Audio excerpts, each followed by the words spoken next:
I want to take you somewhere. Not to a movie theater. Not to a courtroom drama. But into a home. A home that looks ordinary, maybe even happy from the outside. A home where a man and a woman once fell in love, and where, slowly, piece by piece, that love began to fade into silence. This isn't a story about scandal. It isn't about betrayal in the way you might expect. It's a story about something far quieter. And far more dangerous. The kind of danger that doesn't scream, but whispers. The kind of danger that doesn't break glass, but erodes the soul. Mark and Rachel. That's what everyone called them, Mark and Rachel, like they were one word, one identity. They had the kind of life people admired. He was steady, hardworking, respected. She was graceful, admired, warm.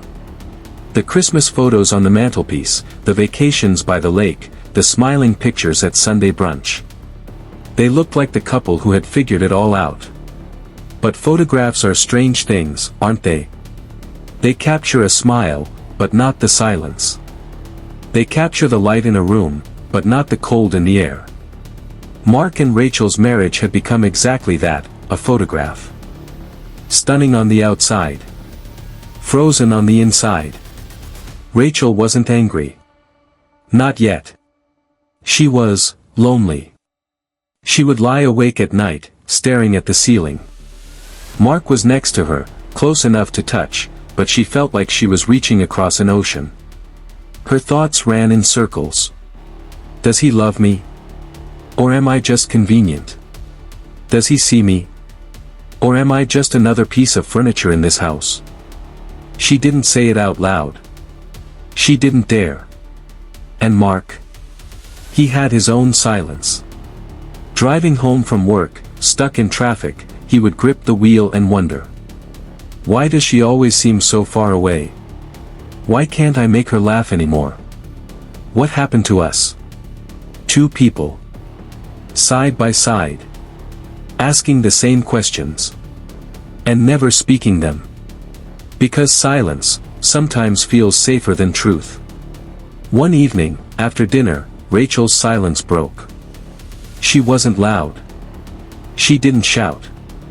Her voice was quiet, but it cut sharper than any scream. She looked at him, eyes trembling, and whispered. Mark, do you even see me anymore? He froze. The words landed like a knife. Of course he saw her. She was his wife. She was the woman he promised forever to. He wanted to say, yes, I see you. You're my everything. But deep down, he knew. He hadn't really looked at her in years. He saw her the way you see the wall in your living room. Always there. Familiar. But invisible.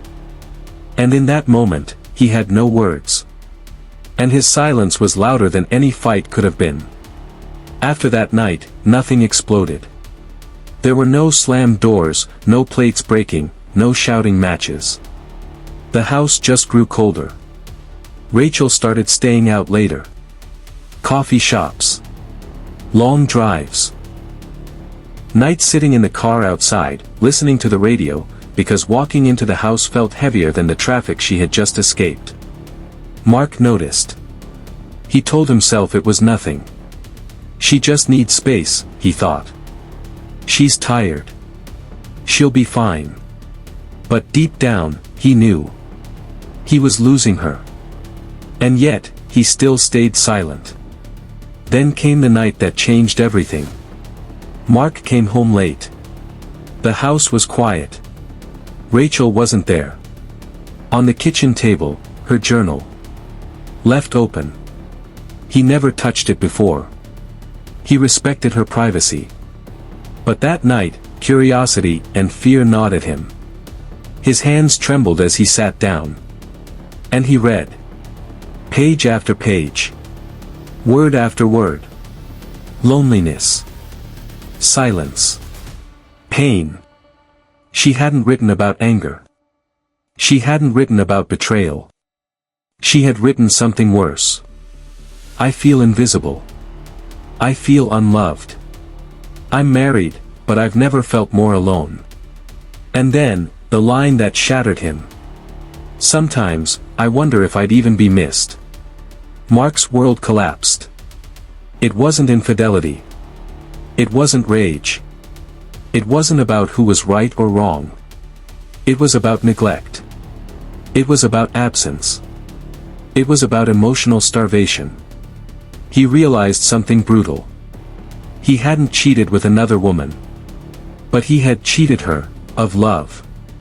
That night, when Rachel finally came home, Mark did something he hadn't done in years. He sat across from her. He looked at her, really looked. And he asked, quietly, "How are you?" Not as small talk. Not as habit. But as a lifeline. And for the first time in years, Rachel broke. She cried. Not because she was weak. But because she had been strong in silence for far too long. She didn't want gifts. She didn't want apologies. She didn't want perfect. She just wanted to be seen. And here's the truth their story teaches us.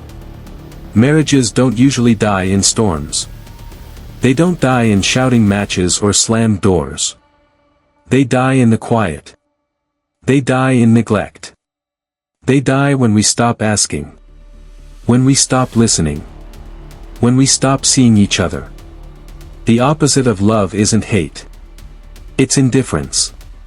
This isn't just Mark and Rachel's story. It's happening behind more doors than you think. Maybe even yours. And here's the choice every couple has. You can stay silent. And drift. And wake up one day next to a stranger. Or you can break the silence. Risk the vulnerability.